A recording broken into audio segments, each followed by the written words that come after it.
selamat pagi anak-anak. Pagi, Pak. Bagaimana kabarnya hari ini? Sehat, Pak. Gimana ya? Baik, sebelum kita mulai proses belajar mengajar, terlebih dahulu Bapak absen ya. Ya. Baik, Berlina Laya, Hadir, Pak. Ardianto Laya, Hadir, Pak. Desti Laya, Hadir, Pak. Evalina Nuru, Hadir, Pak. Ernita Bulala, Hadir, Pak. Irman Laya, Hadir, Pak. Kristiani Laya, Hadir, Pak. Fitri Bulala, Hadir, Pak. Lena Angelin Hulu, Hadir, Pak. Marinus Laya, Hadir, Pak. Nur Iman Nuru, Hadir, Pak. Paskalis Nuru, Hadir, Pak. Sherlin Laya, Hadir, Pak. Senimawati Nuru, Hadir, Pak. Wiranto Nuru, Hadir, Pak. Nike Laya, Hadir, Pak. Suwarniwati Laya, Hadir, Pak. Simeon Laya, Hadir Pak, Yeira Laya, Hadir, Pak. Notaris Laya, Hadir, Pak. Dewi Putri Laya, Hadir, Pak. Warti Halawat, Hadir, Pak. Fenty Laya, Hadir, Pak. Asmi Giawang, Sen. Mbak Sen, Siderman Laya. Hadir, Pak. Jadi satu orang yang absen ya. Ya. Baik. Jadi anak-anak kami sudah siap belajar hari ini? Siap, Pak. Baik, sebelum kita memulai ya materi kita pada hari ini, terlebih dahulu kita akan menyanyikan lagu wajib nasional. Siapa yang bisa memimpin? Siap, Pak. Si apa ya? Berlina. Ya, silakan. Iya, berdoa ya. Oke. Kita akan berdoa yang dipimpin oleh si Dewi ya. Silakan.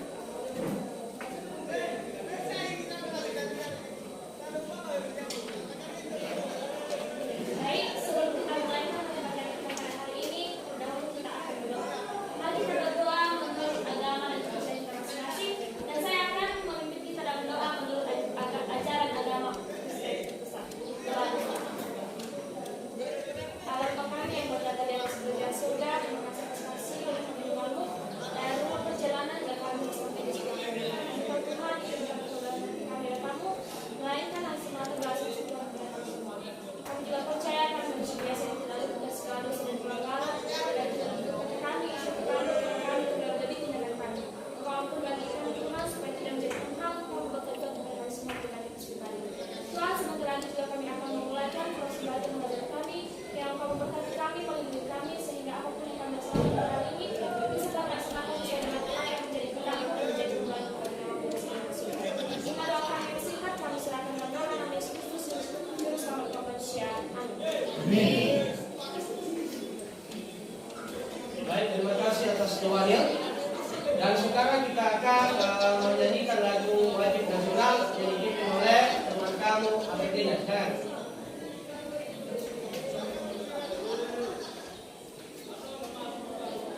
Baik, silakan.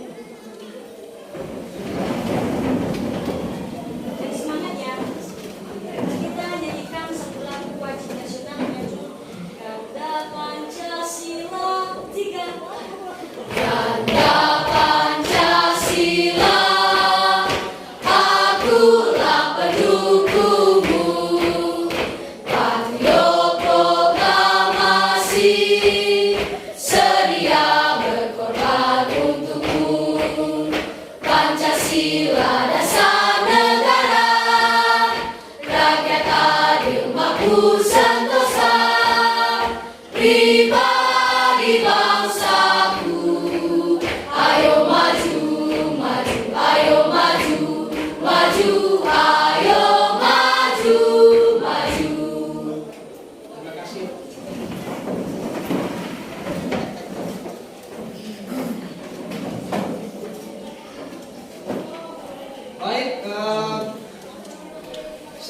kita memasuki ya, mata pelajaran atau materi pada hari ini yang kita pelajari, terlebih dahulu Bapak tanya dulu, apa materi kita sebelumnya? Apa materi kita sebelumnya? Siapa yang tahu? Baik, anak kami silakan. Silakan. Oke, materi sebelumnya itu adalah angkatan kerja. Nah, di sini pengertian angkatan kerja adalah penduduk yang sudah memasuki usia kerja, baik yang sudah bekerja, belum bekerja, atau sedang mencari pekerjaan. Penduduk yang sudah memasuki usia kerja adalah mereka yang berusia minimal 15 tahun sampai 60 tahun. Jenis-jenis angkatan kerja yaitu angkatan kerja terdidik, angkatan kerja terlatih, dan angkatan kerja terdidik dan tidak terdidik dan tidak terlatih. Di sini, angkatan kerja terdidik adalah seorang yang memiliki pengetahuan dan keahlian pada suatu bidang tertentu. Pengetahuan dan keahlian ini diperoleh seseorang karena pendidikan yang ia tempuh. Contohnya dokter, pengacara, dan lain sebagainya. Angkatan kerja terlatih adalah angkatan kerja yang memperoleh keahliannya umumnya melalui pendidikan non formal karena pengalaman kerja. Contohnya montir, sopir, dan lain sebagainya. Angkatan kerja tidak terdidik atau tidak terlatih adalah tenaga kerja yang hanya mengandalkan tenaganya saja.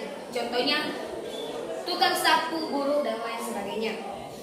Masalah ketenaga kerjaan adalah yang dihadapi oleh Indonesia adalah rendahnya mutu tenaga kerja. Salah satu faktor yang menyebabkan rendahnya mutu kerja adalah pendidikan. Rendahnya pendidikan dapat menyebabkan tenaga kerja minim akan pengetahuan dan penguasaan teknologi. Nah, di sini ada beberapa masalah ketenaga kerjaan, yaitu kualitas tenaga kerja yang rendah, jumlah angkatan kerja tidak sebanding dengan kesempatan kerja, tenaga kerja yang tidak tersebar secara merata, dan pengangguran. Demikian. Baik, terima kasih. Itu waktu. Baik, sangat luar biasa. Nanti masih ingat materi sebelumnya ya. Jadi anak-anak kami yang nampak bahwa di rumah juga belajar. Ya, terima kasih. Dimana tadi materi kita sebelumnya itu adalah masalah ketenaga kerjaan yang terjadi di Indonesia. Jadi di mana ketenaga kerjaan itu adalah setiap orang yang bekerja untuk menghasilkan barang dan jasa, ya, untuk kepentingan dirinya sendiri, bahkan untuk kepentingan masyarakat banyak. Ya, di mana tadi angkatan kerja itu merupakan ya penduduk yang usianya mulai daripada 15 tahun sampai 65 tahun. Ya, jadi itu merupakan angkatan kerja. Ya, jadi banyak juga masalah-masalah ketenaga kerjaan yang terjadi di Indonesia, khususnya di negara kita. Ya, salah satu tadi yang sudah disampaikan oleh teman kamu adalah rendahnya tenaga kerja yang rendah. Ya, rendahnya kualitas tenaga kerja. Kenapa? Karena salah satu faktornya adalah pendidikan yang rendah.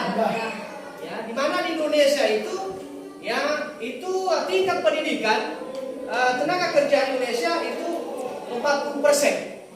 Ya, yang pendidikannya hanya tamat SMP, sehingga mengalami yang namanya kualitas sumber daya manusianya. Ya, karena salah satu faktornya adalah tingkat pendidikan yang rendah. Nah, materi kita pada hari ini ya adalah lanjutan daripada masalah ketenaga kerjaan. Ya, pada materi yang lalu bagian B-nya, yaitu salah satunya adalah sistem ya upaya meningkatkan tenaga kerja atau upaya meningkatkan kualitas tenaga kerja. Ya, yang kedua adalah sistem upah, dan yang ketiga itu adalah pengangguran. Bapak tanya dulu, ada yang bisa ya memberikan ya pengertian dalam bahasa Inggris, yaitu upah dan pengangguran? Siapa? Saya. Baik, Sinuriman silakan. Well, friends, thanks very much for the time that has been given to me and for deliver as my greeting Ellen Yahobu. Nah, jadi teman-teman, pengertian atau terjemahan dari kata pengangguran ini ada dalam dua bentuk, yaitu bila mengacu kepada kondisinya itu disebut dengan unemployment, sedangkan bila mengacu kepada orangnya itu disebut dengan jobless atau unemployed, dan sedangkan upah itu diterjemahkan dalam bentuk wages. Sekian dan terima kasih. Baik, terima kasih. Tapi anak-anak kami juga bisa ya atau pintar-pintar bahasa Inggris. Ya, di mana tadi ada dua ya kalimat ya. Yang pertama tadi apa? Adalah upah. Ya, jadi sudah disampaikan ya bahasa Inggrisnya. Cuma dua tadi versi daripada kondisinya dan apa tadi? Orangnya. Dan yang kedua itu adalah masalah pengangguran. Ya, jadi itu juga termasuk ya materi kita pada hari ini. Dan manfaat dalam kehidupan sehari-hari untuk mempelajari kualitas tenaga kerja ini, ya manfaatnya adalah salah satu memiliki tenaga kerja yang ahli. Ya. Kedua, meningkatkan efisiensi kerja. Ketiga, meningkatkan produktivitas kerja. Dan yang keempat, meningkatkan mutu hasil kerja. Ya, jadi itu adalah manfaat mempelajari daripada kualitas tenaga kerja ya di dalam kehidupan sehari-hari. Nah, pada hari ini ya sebelum kita masuk ke materi ada video yang akan kita tonton bersama, yaitu video ini berisi masalah kasus ya ketenaga kerjaan yang ada di Indonesia. Ya, jadi dalam video ini nanti anak-anak kami bisa menganalisis, ya, memahami, ya, mencermati apa isi nanti yang kita tonton bersama melalui video ini, sehingga nanti anak-anak kami bisa nanti, ya, mendiskusikan, ya, apa nanti yang terdapat di dalam video ini, ya. Jadi kita lihat bersama, ya.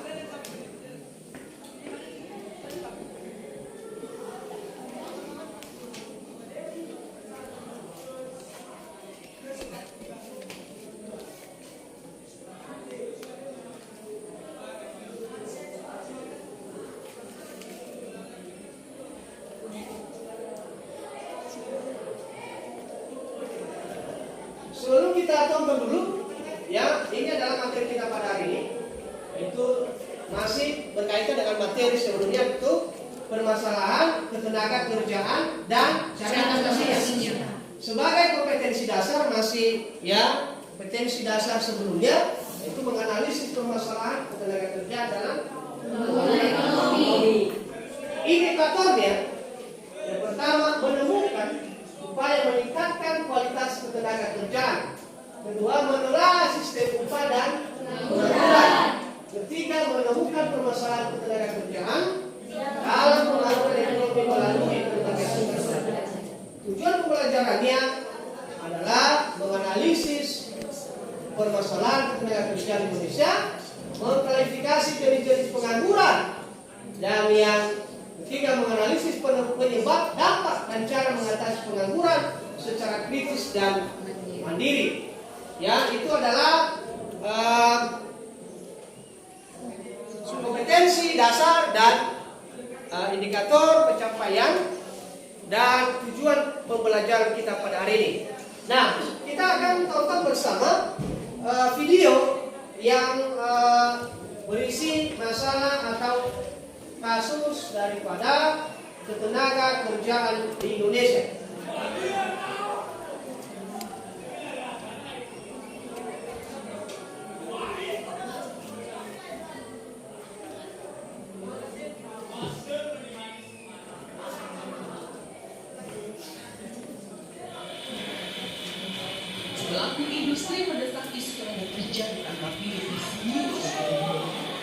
buat investasi yang jangka panjang modal tidak mampu diimbangi oleh penyerapan angkatan kerja di dunia usaha. Apalagi peningkatan kualitas pendidikan masih menjadi pekerjaan rumah di sektor tenaga kerja. Sebanyak 58,26% tenaga kerja Indonesia berlatar pendidikan SMP ke bawah. Kelompok ini sulit masuk ke industri padat modal.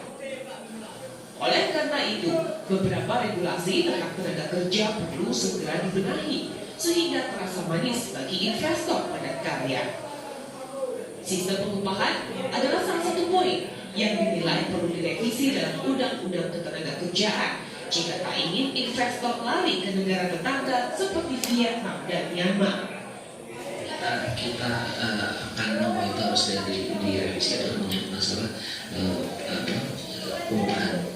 Jadi formula pengupahan dan regulasi turunannya itu harus dilihat kembali. Kedua adalah masalah pesangon.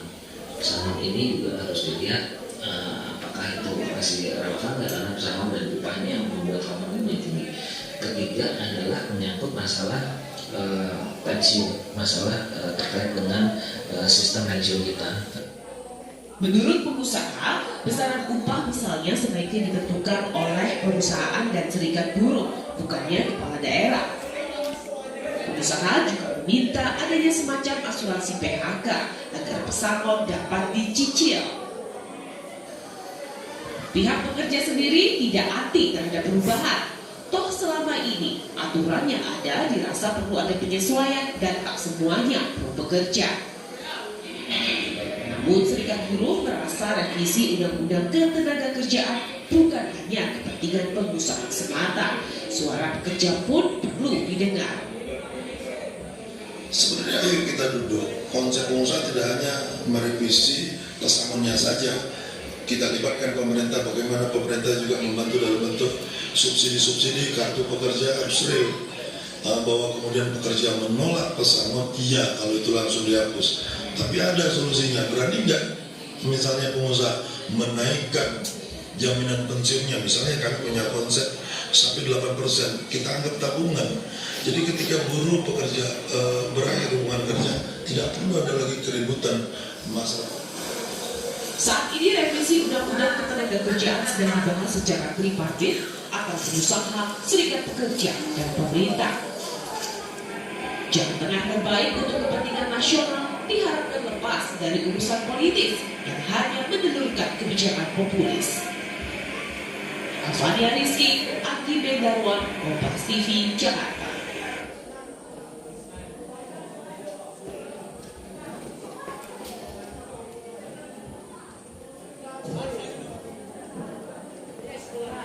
Nah, sudah ditonton bersama videonya? Sudah. Baik, jadi Bapak buat ya kelompok diskusi.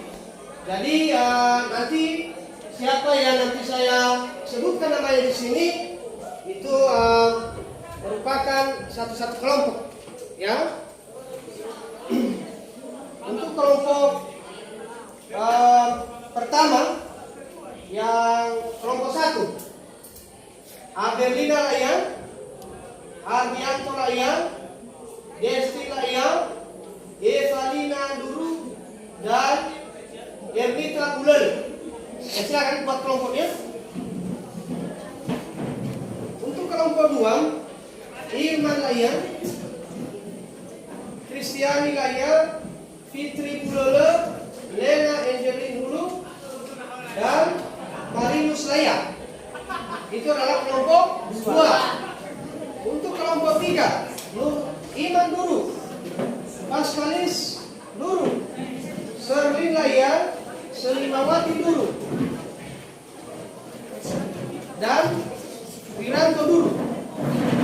Itu adalah kelompok 3. Kelompok 4, Nike Layan, Suwarniwati Layan, Simeon Nehe, Jaina Layan, dan Notaris Layan. Untuk kelompok 4, Dewi Putri Layan, Warni Alawan. Kelompok 5, kelompok 4, kelompok 4,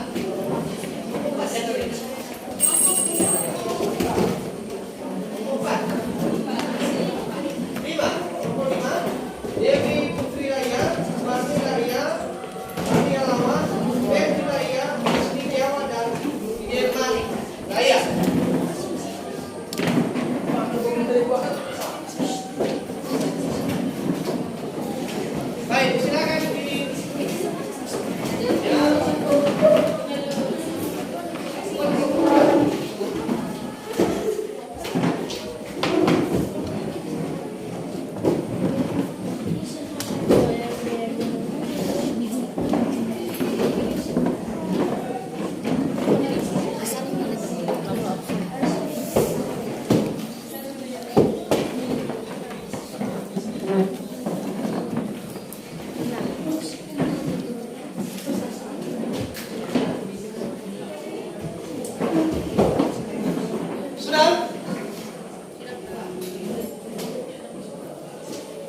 bagikan. Nanti hasil diskusinya ya diisi di dalam LKPD ini. Ya, Bapak bagikan ya.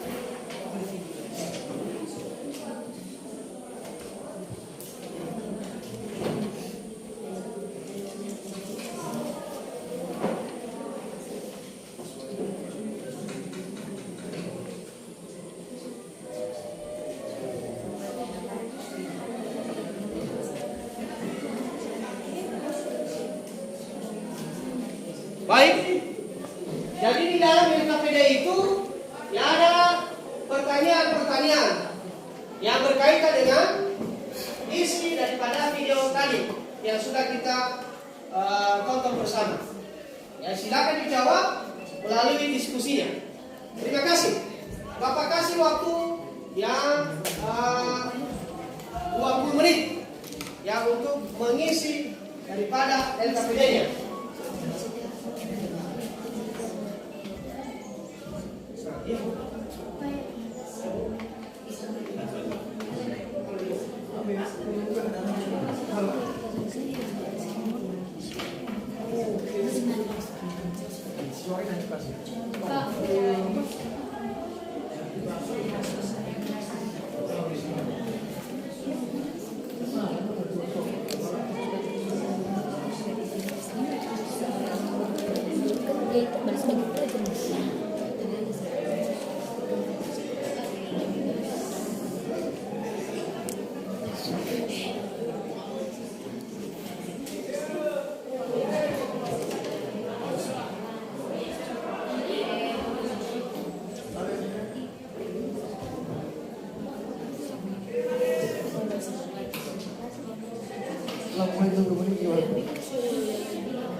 Diskusi. Jadi ketika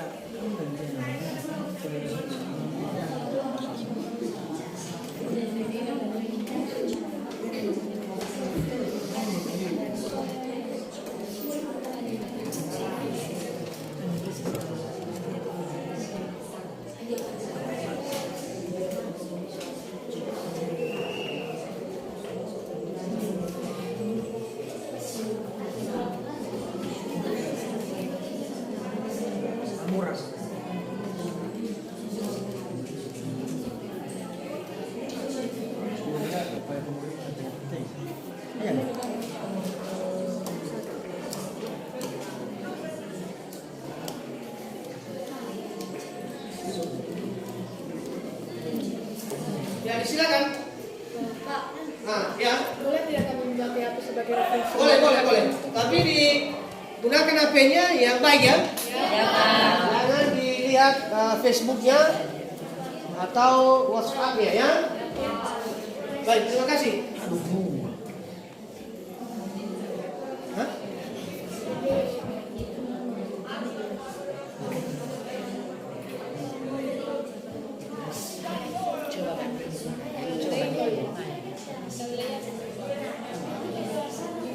Jawaban demo ya. Pertanyaannya dan pihak swasta peningkatan tenaga kerja. Jawaban anggaran magang. Langkah yang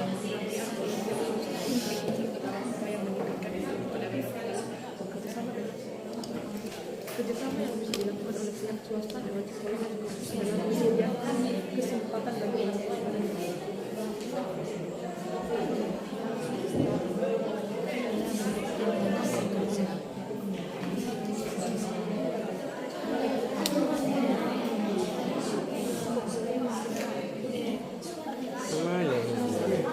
ini terkenal nih.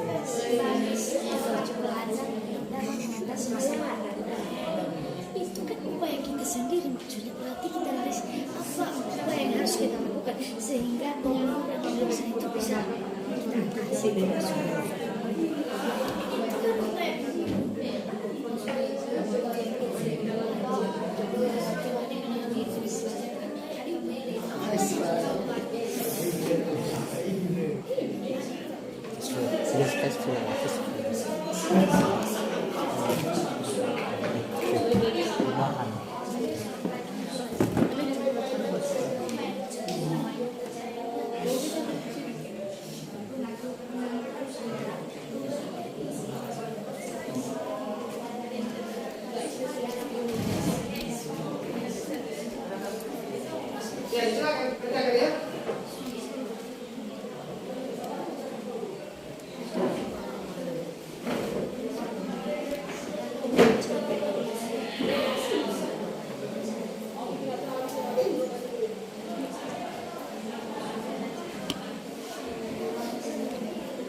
tertutup. Iya, sistem pemadaman. Itu masih sedang proses.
Orang-orang yang menganggur kita dapat mempekerjakan mereka pada sisi lain. Bisa aku itu Pas. Tốt bài.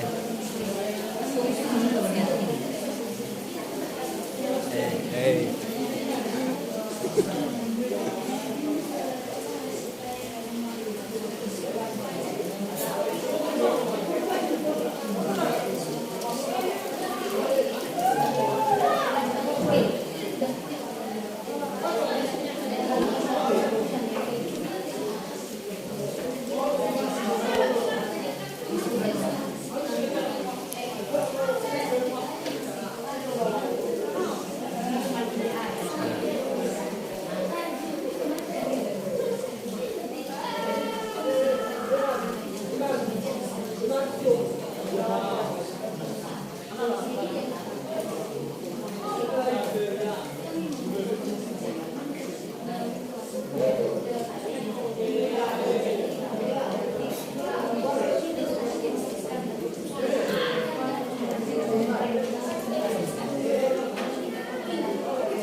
Bagaimana kelompok 4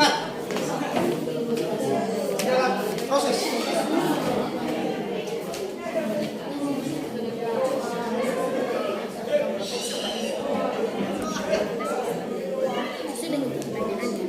Kelompok 2 bagaimana? Ya, Pak. Ada masalah? Tidak ada, Pak.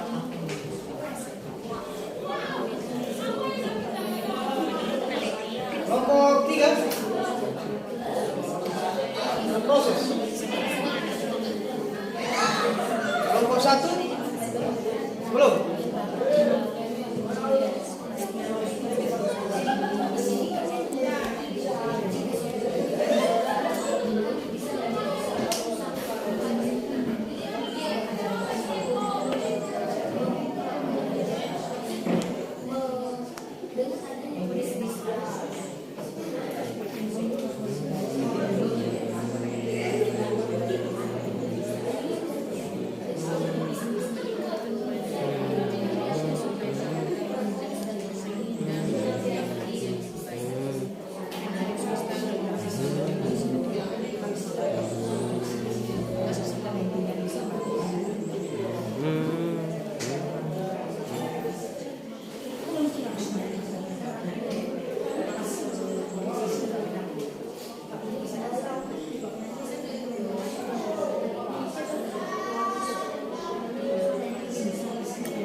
Sebenteng.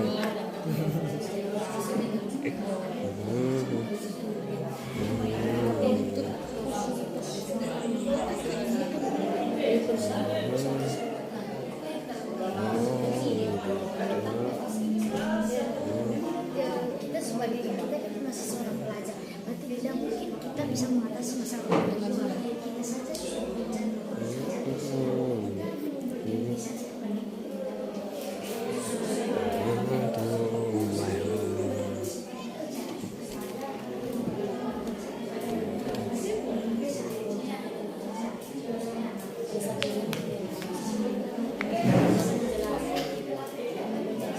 Gimana? Udah siap? Udah siap? Kelompok 1 bagaimana? Udah? Lagi? Kelompok 2 gimana? Kelompok 3? Kelompok 4? Kelompok 5? Lagi? Ya, waktu tinggal 5 menit lagi ya. Bapak beri.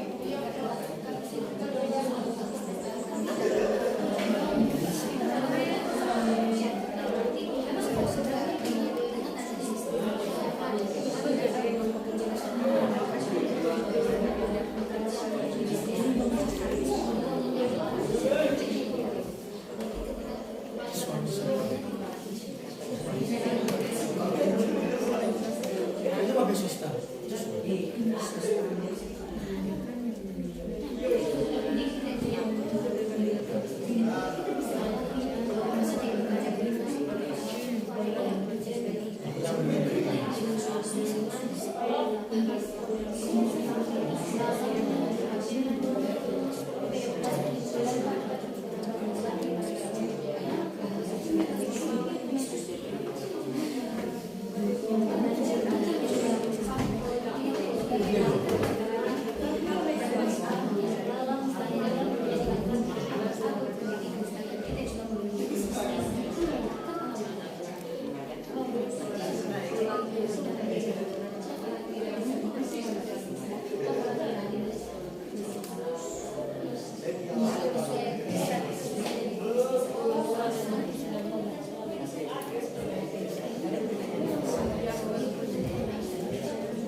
Ada masalah?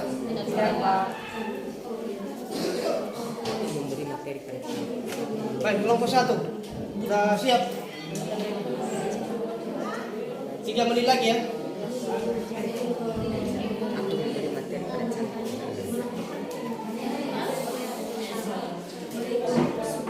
Kelompok 4 bagaimana? Lagi, 3 menit lagi ya. Kelompok 5 dah.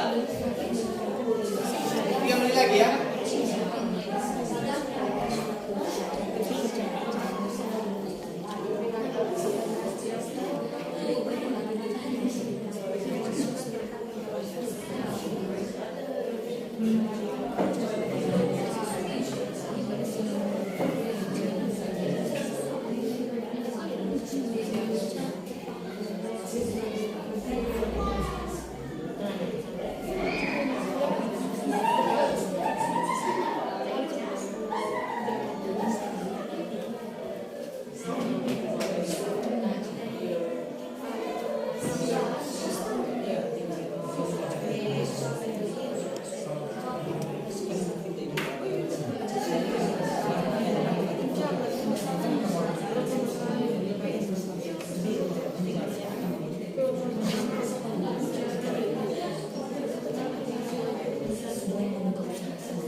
memberikan kesempatan kepada setiap kelompok yang untuk mempresentasikan hasil daripada diskusinya. Jadi kelompok nanti yang lain bisa memberikan pertanyaan atau tanggapan daripada hasil presentasi kelompok yang akan tampil atau yang menyaji. Baik, jadi untuk kelompok 1 kita beri waktu untuk mempresentasikan daripada hasil diskusinya. Pada kelompok 1 disilakan. Baik, terima kasih kesempatan yang telah diberikan kepada kami dari kelompok 1 untuk menyajikan hasil diskusi kami. Dan sebelumnya terimalah salam kami dalam bahasa daerahnya kita, Yahoo. Baik, langsung saja. Soal yang pertama, coba bandingkan upaya yang dilakukan oleh pemerintah dan pihak swasta untuk peningkatan mutu tenaga kerja. Jadi dari hasil diskusi kami, yang pertama kami mengetahui apa saja upaya yang dilakukan oleh pemerintah. 1. Mengadakan pelatihan tenaga kerja. 2. Meningkatkan kualitas pendidikan di Indonesia, khususnya pendidikan formal. 3. Mengadakan latihan kerja bagi para tenaga kerja. 4. Meningkatkan kualitas dan keterampilan tenaga kerja atau tenaga ahli dalam mengajar atau memberi materi pada calon tenaga kerja. Jadi maksudnya isinya dalam mengatur yang pertama tadi, mengadakan pelatihan tenaga kerja. Upaya ini harus dibarengi pula dengan kualitas tenaga ahli sebagai pembimbing atau instrukturnya. 2. Meningkatkan kualitas pendidikan di Indonesia, khususnya pendidikan formal. Artinya misalnya memperbaiki sarana dan prasarana di sekolah. 3. Mengadakan latihan tenaga kerja para tenaga kerja. Artinya latihan ini ditujukan supaya calon tenaga kerja mempunyai gambaran tentang dunia kerja yang akan segera dihadapinya.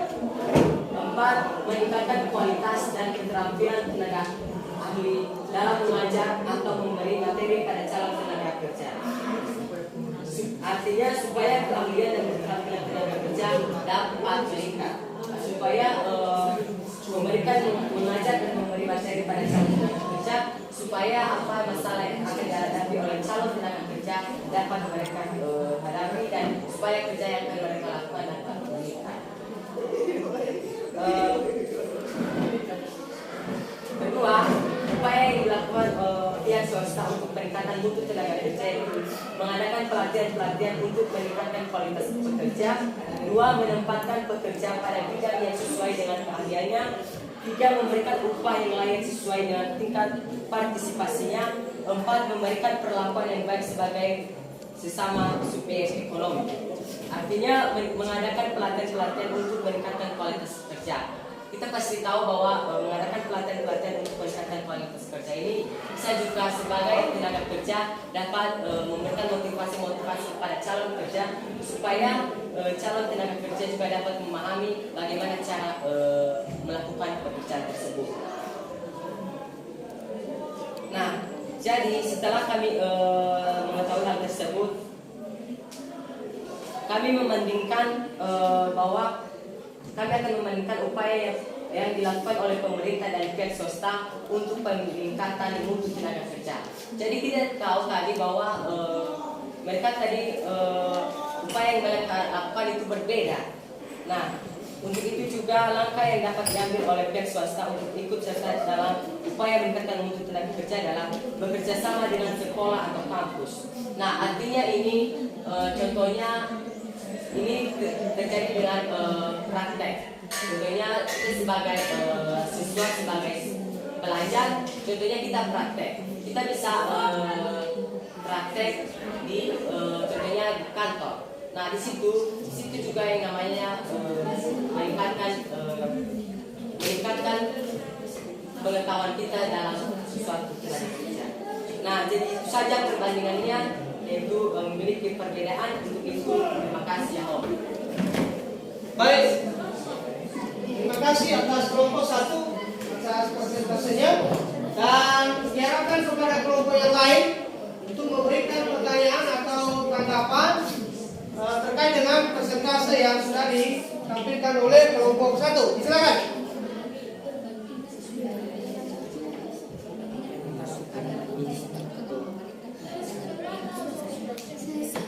Ada yang bertanya kelompok 2, gimana kelompok 2?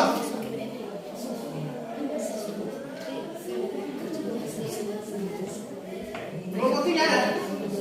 Oke, silakan kelompok 3 bertanya.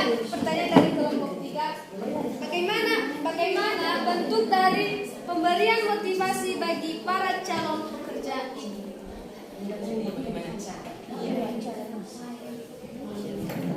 Baik, kami akan jawab langsung.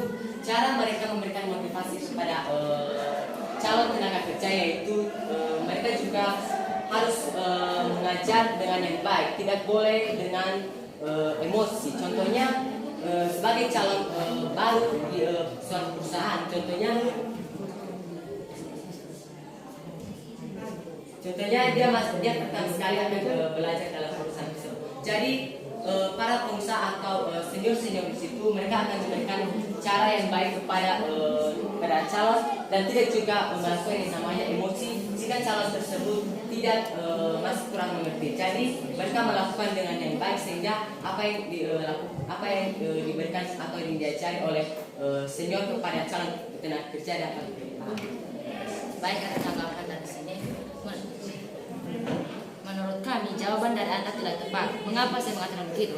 Anda mengatakan tadi bahwa melatih seorang calon pekerja. Nah, menurut saya itu bukan merupakan motivasi, melainkan sifat suatu ahli dalam bidang itu dalam menanggapi atau memberi pemahaman terhadap tenaga kerja atau calon pekerja.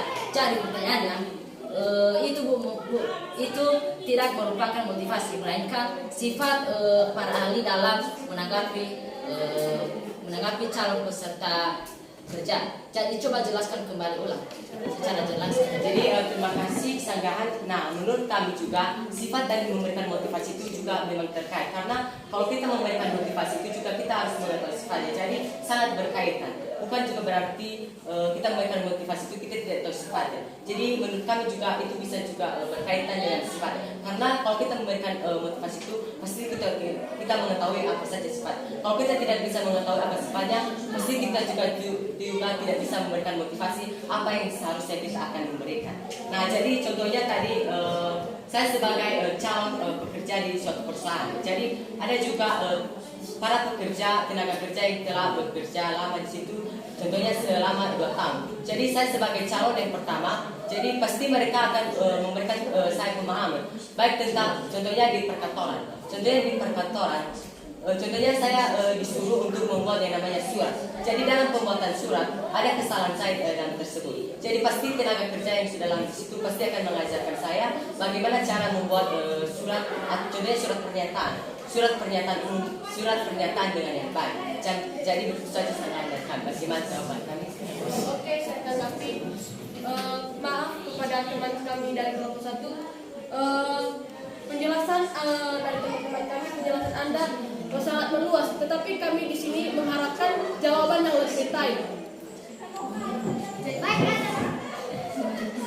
Baik, bagaimana kelompok yang lain ada yang memberikan tanggapan? Disilakan siapa dulu kelompok dari 2 ya, kelompok 2 ya. Oke, silakan. Nah, jadi sesuai dengan pertanyaan dari kelompok 3 tadi, yaitu bagaimana cara pemerintah itu melatih atau memberikan pelatihan terhadap tenaga kerja. Nah, sesuai dengan jawaban dari kanan tadi, bahwasannya salah satu upaya yang dilakukan oleh pemerintah itu supaya meningkatkan mutu tenaga kerja itu, yang pertama yaitu melakukan pelatihan tenaga kerja. Saya ambil salah satu contoh.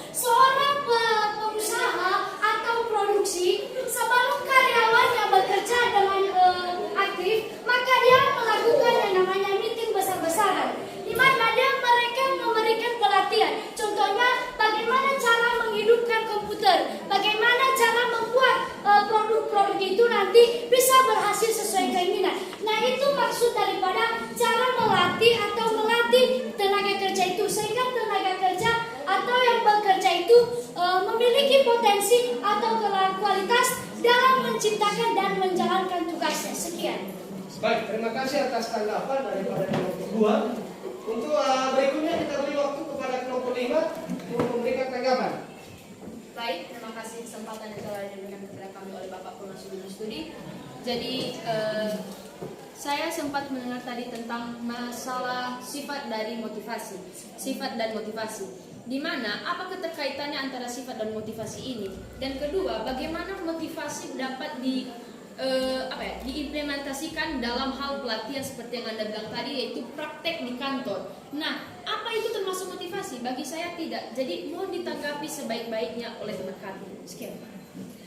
Jadi maksud kami bukan dalam berarti motivasi seperti hal tersebut, tapi maksud kami itu bagaimana cara kerjasama dengan antara sekolah dengan kampus. Itu maksud kami. Itu contoh, bukan masalah dengan sifat dan motivasi. Jadi maksud kami contoh tersebut adalah untuk meningkatkan mutu kemampuan seseorang dalam suatu perusahaan tersebut. Itu makanya kami memberikan tadi praktek tersebut. Artinya bukan berarti dengan motivasi dan sifat. Jadi kalau motivasi dan sifat itu cara itu pelatihan, berbeda dengan praktek. Kalau praktek itu kerjasamanya dengan perusahaan atau dengan para sekolah dengan kantor tersebut.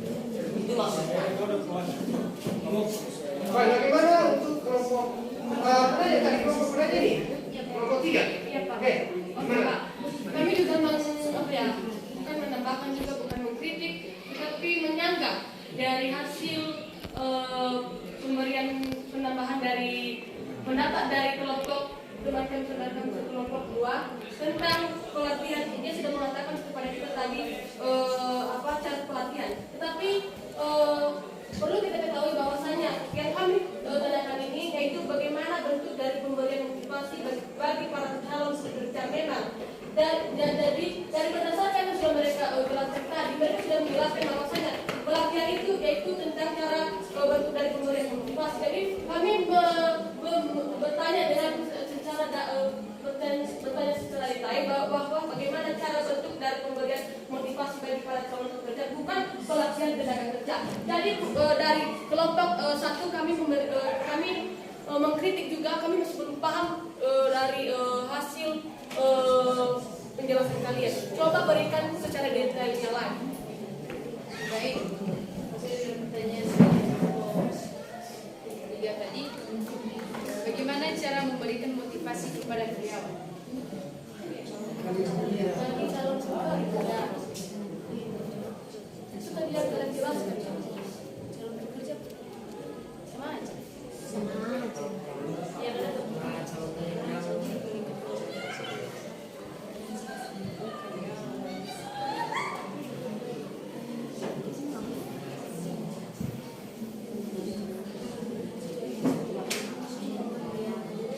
Baik, silakan kelompok 1.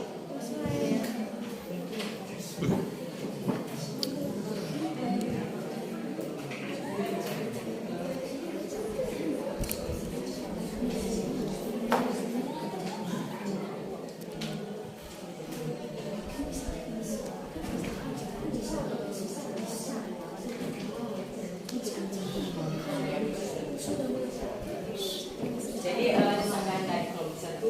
Jadi pertanyaannya tadi cara motivasi. Bukan maksudnya bentuk pemberian motivasi terhadap pekerja. Jadi atau gambaran yang diberikan kepada calon para pekerja. Jadi terlebih dahulu para pengusaha tersebut jika mereka akan menerima calon-calon tenaga kerja, pastinya mereka dulu sebelumnya menciptakan lingkungan yang lebih nyaman dan menjalin hubungan komunikasi yang baik. Nah, sehingga jika mereka akan sehingga para calon tenaga kerja akan tertarik terhadap perusahaan yang mereka akan kunjungi. Contohnya mereka akan bekerja dalam suatu perusahaan tersebut. Nah, para juga pengusaha dan tenaga kerja yang lain akan bekerja sama bagaimana cara memberikan bentuk atau gambaran kepada calon tenaga kerja. Jadi maksudnya memberikan gambaran kepada calon tenaga kerja itu segala apa yang akan dilakukan dalam perusahaan tersebut mereka harus memberikan atau menjalankan tugas mereka dengan baik. Artinya mereka mengajak calon-calon tenaga kerja bagaimana cara beradaptasi dalam suatu perusahaan tersebut sehingga mereka beradaptasi terhadap lingkungan tersebut. Nah, sehingga contohnya mereka akan mengajarkan dalam suatu hal.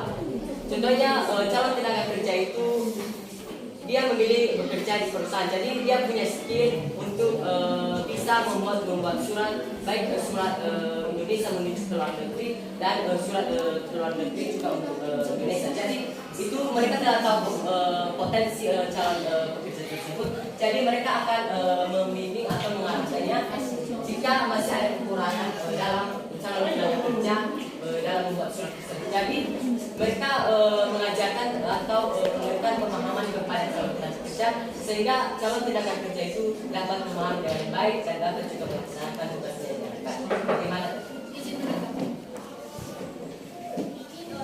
Teman-teman kalau misalnya bersama jauh dari tiga, kami hanya memberikan sebuah kenapa? Karena setiap jawaban dari teman kami itu mungkin memang panjang lebar, tapi susah untuk memberikan intinya.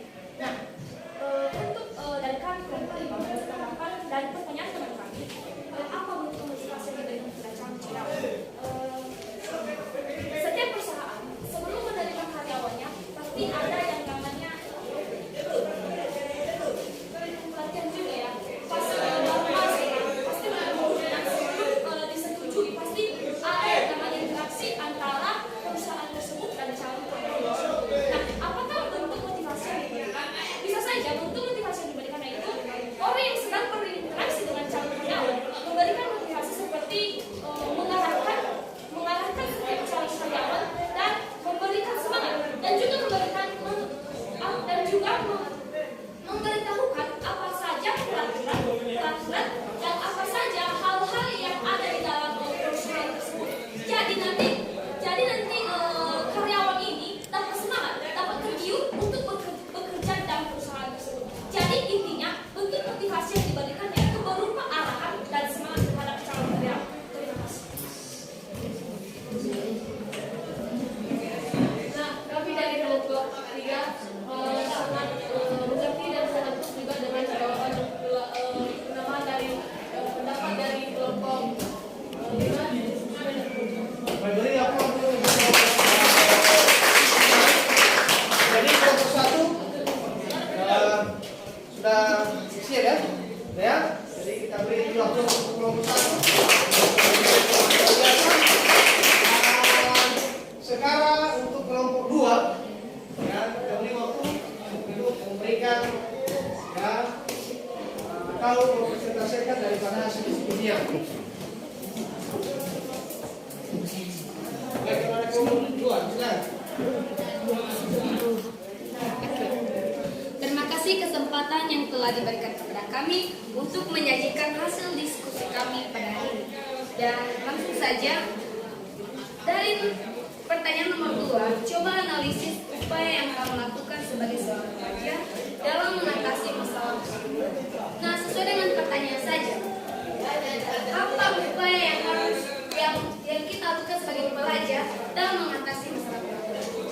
Namanya saja kita sebagai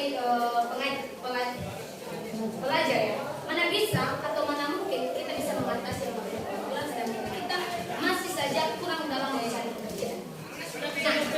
Nah, tetapi kami hanya mampu memberikan ide kita supaya orang-orang yang berusaha atau para pengusaha itu memberikan lowongan pekerjaan kepada orang-orang yang menganggur. Nah, dan apabila kelak nanti ketika kami menjadi seorang pembisnis atau pengusaha, maka saja kami bisa saja memberikan atau membuka lowongan pekerjaan kepada para penganggur-penganggur dengan adanya sebuah bisnis atau usaha kami bisa mempekerjakan orang-orang yang sedang menganggur pada usaha kami tersebut dan melatih para pencari kerja di tempat yang tadi. Demikian.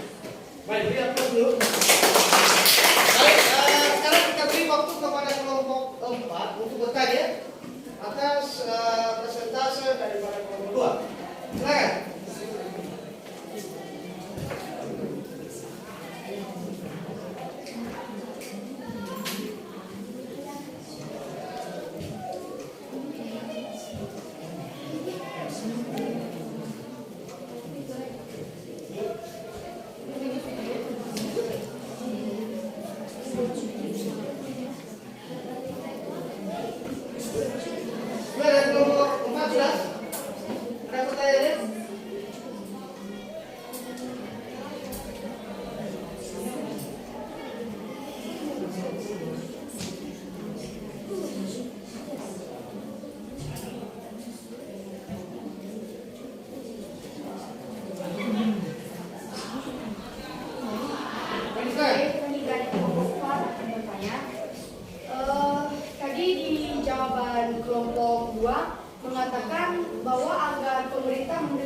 pekerjaan dan pengangguran.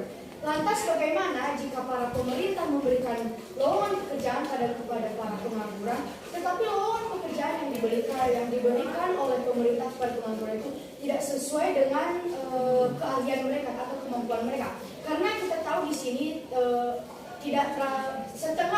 setengah dari pengangguran itu ada yang menganggur karena pendidikannya itu terbatas gitu loh. Seperti yang sudah kita bahas minggu lalu, karena pendidikan di Indonesia ini banyak yang pendidikan itu hanya dari SMP ke bawah. Jadi mohon dijelaskan. Terima kasih. Baik, silakan untuk kelompok penyaji berikan pendapat atau tanggapan terkait dengan pertanyaan daripada kelompok 4. Silakan.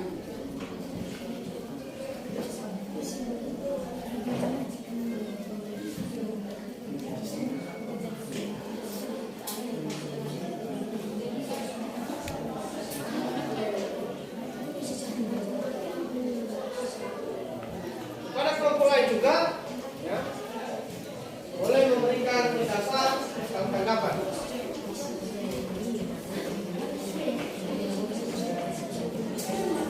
Baik, kelompok 2, silakan.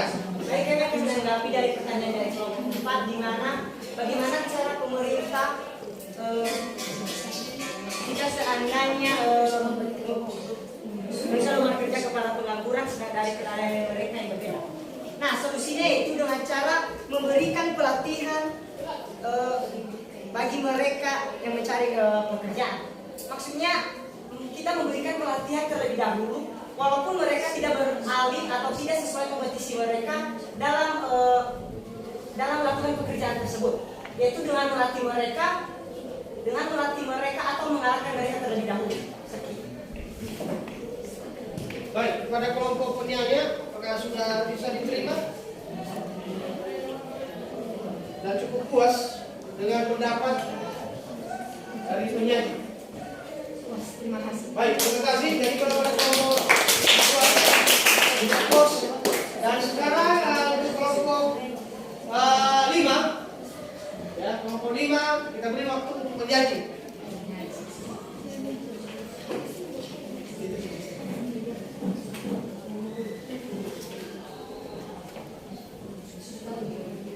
Baik, terima kasih waktu yang telah diberikan kami dan kelompok 5 untuk menyajikan masukan diskusi kami. Kami akan menjawab soal 2 di mana pertanyaannya, coba analisis upaya apa yang kamu lakukan sebagai seorang pelajar dalam mengatasi masalah pengangguran. Sedikit sama dengan penjelasan teman kami dari kelompok 2, di mana jawabannya ini. Kita sebagai pelajar memang memiliki keterbatasan dalam mengatasi masalah pengangguran, karena kita sebagai pelajar masih pelajar yang masih belum masuk pada jenjang sebagai tenaga kerja. Tetapi kita sebagai pelajar yang telah memiliki pengetahuan dapat menjadi tokoh dalam mengingatkan atau memberi masukan terhadap setiap orang yang menganggur. Misalnya masukan yang kita berikan seperti mengusulkan kepada pengangguran untuk membuka lapangan pekerjaan atau usaha yang menggunakan uang hasil pinjaman. Nah, uang hasil pinjaman ini nanti dapat tergantikan ketika usahanya ini sudah maju. Terima kasih. Jika ada sanggahan atau pertanyaan,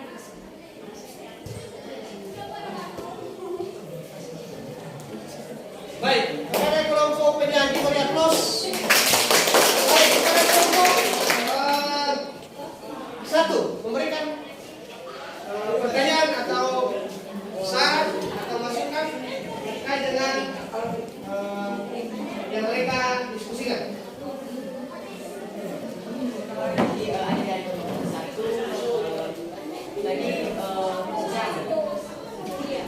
Nah, bagaimana pengangguran bisa melakukan membuka usahanya? Ya, memang dengan tentunya dengan jenjang.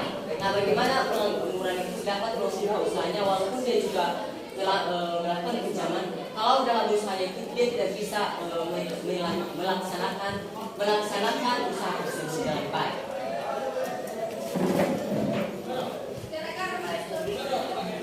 saya akan menjawab langsung. Kita tidak kerja sejauh-jauhnya dulu. Seperti kita di pelosok-pelosok ini, kita memiliki usaha seperti usaha perdagangan. Sebelum kita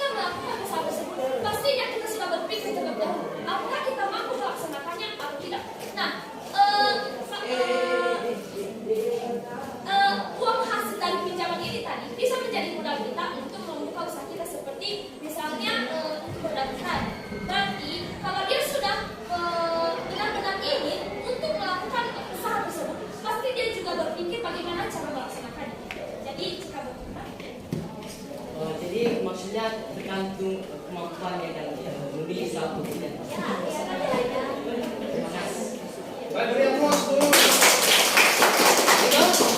Baik, jadi mungkin ya sudah selesai ya pada diskusinya, dan sekarang kita akan ya mendengarkan kesimpulan daripada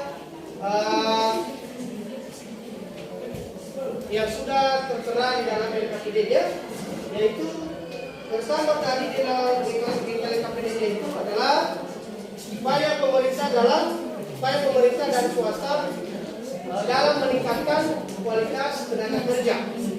Ya, tadi sudah beberapa ya teman-temanku memberikan ya berupa tanggapan atau pendapat terkait dengan pertanyaan yang ada di dalam LKPD-nya. Jadi upaya pemerintah dan swasta dalam meningkatkan kualitas tenaga kerja itu salah satunya adalah memberdayakan ya bala latihan kerja atau istilahnya BLK. Ya, bala latihan kerja. Yang kedua, meningkatkan kualitas kesehatan masyarakat. Jadi barangkali kalau misalnya masyarakatnya atau tenaga kerjanya tidak sehat, otomatis kualitas daripada orang tersebut tidak ada. Ya, akan mempengaruhi daripada kualitas kerjanya ketika tenaga kerja itu tidak sehat. Ya. Yang ketiga, menyelenggarakan pelatihan berkala. Ya, jadi kalau misalnya tenaga kerja itu tidak tidak ahli di dalam bidangnya, maka otomatis diberikan namanya pelatihan secara berkala.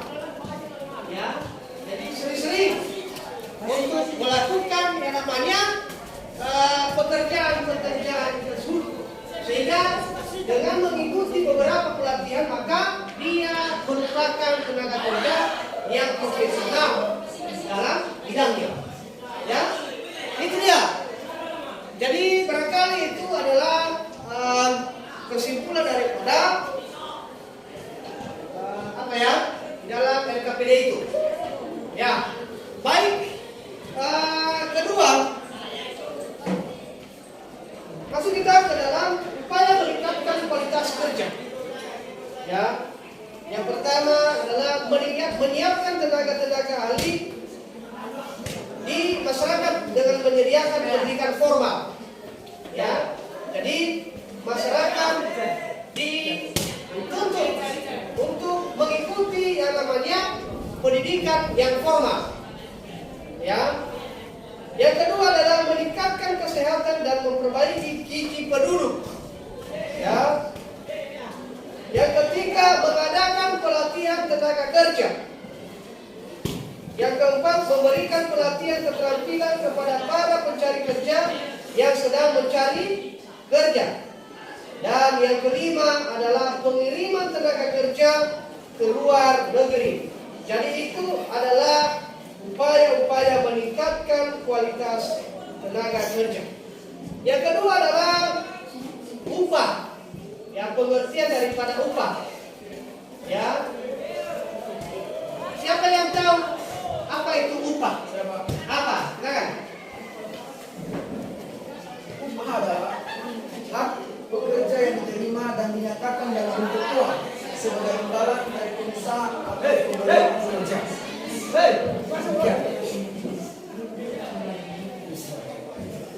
Lagi terjatuh. Baik, beri tepuk tangan dulu. Jadi itu upah merupakan suatu hak ya daripada seseorang yang berupa uang.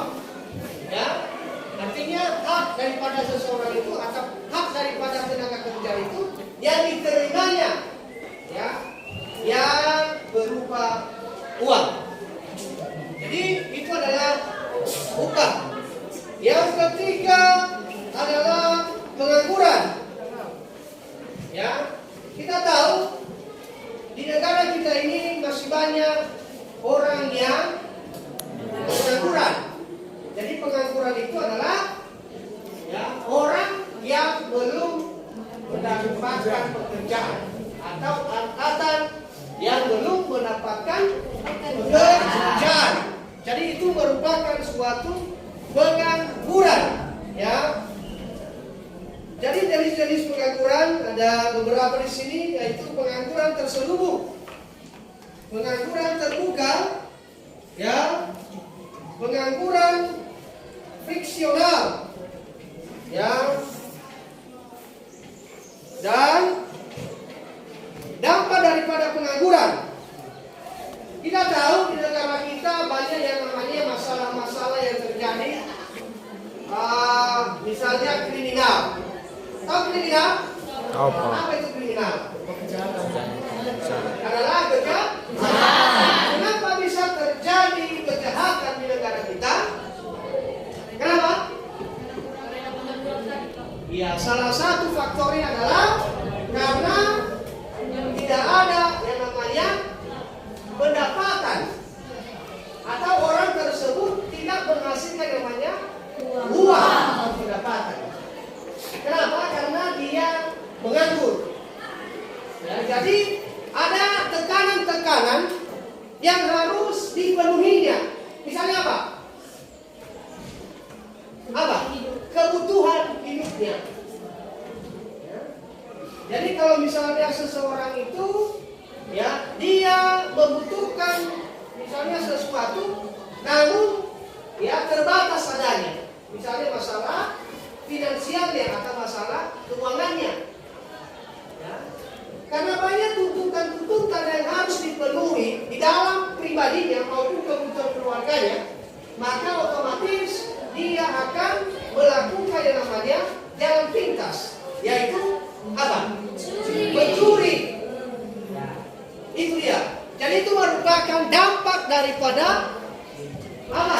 Pengangguran. Ya, dampak daripada pengangguran. Ya. Jadi ada beberapa kebijakan yang dapat digunakan untuk mengurangi pengangguran. Yang pertama adalah kebijakan kontrol populasi. Ya, yang kedua kebijakan mengurangi migrasi dari desa ke kota. Ya, ketiga penggunaan teknologi yang tepat. Yang keempat mengurangi penyimpangan harga faktor produksi. Ya, itu merupakan suatu ya cara mengatasi dampak daripada pengangguran. Ya, jadi itu daripada materi kita pada hari ini, ya. Semoga apa yang sudah kita pelajari pada hari ini dan terkhusus buat anak-anak kami bisa ya merupakan suatu ya pengetahuan yang baru, ya, sehingga membuka wawasan yang baru, ya, dan ke depan anak-anak kami bisa menjadi orang yang menjadi orang yang profesional, menjadi orang yang berguna di bangsa dan negara ini. Jadi itu adalah kesimpulan daripada materi kita pada hari ini, ya. Sebelum kita tutup, ada yang bisa menyampaikan ya apa kesimpulan daripada materi kita pada hari ini? Ya, Pak. Oke, disilakan. Baik, terima kasih kesempatan yang telah diberikan kepada saya untuk menyimpulkan pembelajaran kita pada hari ini, yaitu upaya peningkatan kualitas tenaga kerja. Jadi, upaya peningkatan kualitas kerja ada beberapa, satu yaitu menyiapkan tenaga kerja ahli. Dan nomor 2, tentang pengertian upah. Pengertian upah adalah hak yang diterima oleh pekerja yang dimana berupa uang yang diberikan kepada pekerja tersebut. Dan yang ketiga, pengangguran. Pengangguran adalah angkatan kerja yang belum atau yang sedang mencari pekerjaan. Jadi kebijakan pemerintah agar pengangguran bisa diatasi, satu yaitu penggunaan teknologi yang tepat dan mengurangi migrasi ke desa dan ke kota. Demikian. Baik, berikan proses. Karena apa yang sudah disampaikan oleh teman kamu ya sudah sangat bagus sekali, dan mudah-mudahan anak kami juga yang lain yang bisa memahami apa yang sudah kita pelajari pada hari ini. Baik, ada bisa yang memberikan refleksi kepada kita pada hari ini? Baik, silakan kepada anak kami Fenty. Baik, terima kasih kesempatan yang telah diberikan kepada saya untuk menyampaikan refleksi pembelajaran materi pembelajaran kita. Pertama sekali hari ini pembelajaran kita sangat menyenangkan, di mana kita bisa berdiskusi bersama mengenai upaya-upaya pemerintah dan pihak swasta untuk meningkatkan mutu tenaga kerja, serta dapat menganalisis apa saja yang dapat kita lakukan sebagai seorang pelajar dalam mengatasi masalah pengangguran. Jadi untuk kedepannya saya harapkan kita dapat terus berkembang dan terus dapat seperti ini. Sekian. Baik, terima kasih. Semoga anak-anak kami ke depan bisa lebih semangat lagi dalam belajar. Dan satu hal yang Bapak pesankan, ya, di rumah baca bukunya, ya, agar anak-anak kami semakin pintar. Ya. Karena di dalam kehidupan ini, yang orang-orang yang pintar itu yang akan digunakan, maka yang berguna di nusa dan bangsa negara ini. Jadi orang-orang yang malas, orang-orang yang bodoh itu akan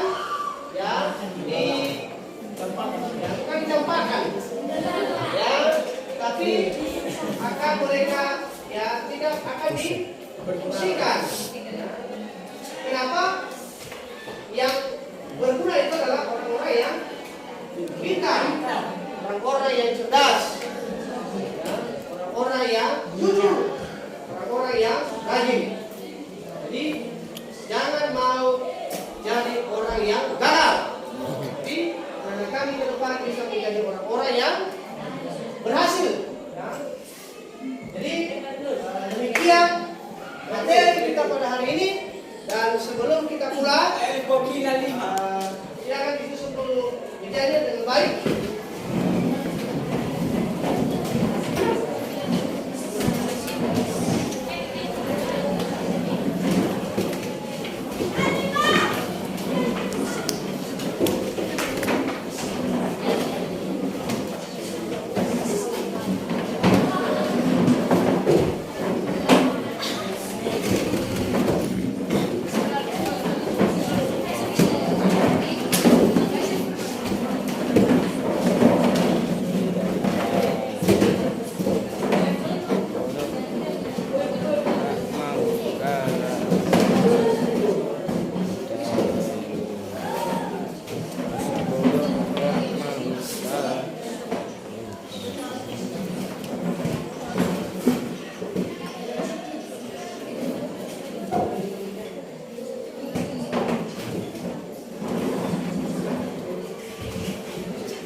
Baik, sudah? Jadi selanjutnya kita akan pulang. Dan sebelum kita pulang, tadi kita awali dengan doa dan kita tutup juga dengan doa. Siapa yang bisa memimpin kita di dalam doa? Saya. Ya, silakan menerima waktu dulu.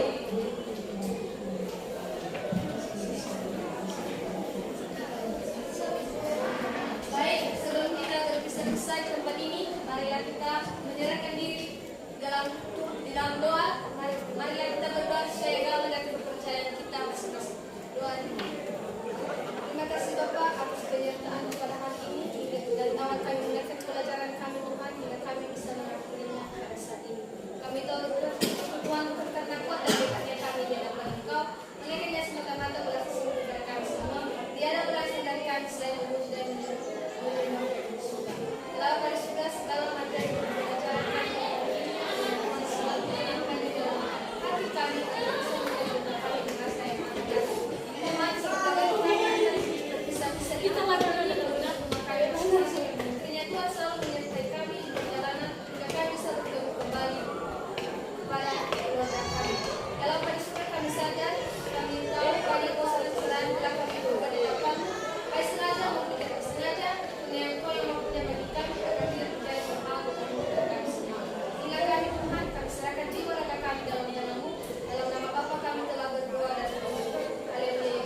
Baik, terima kasih atas doanya. Semoga anak kami bisa sampai di rumah dengan selamat. Dan saya sapa kita kembali selama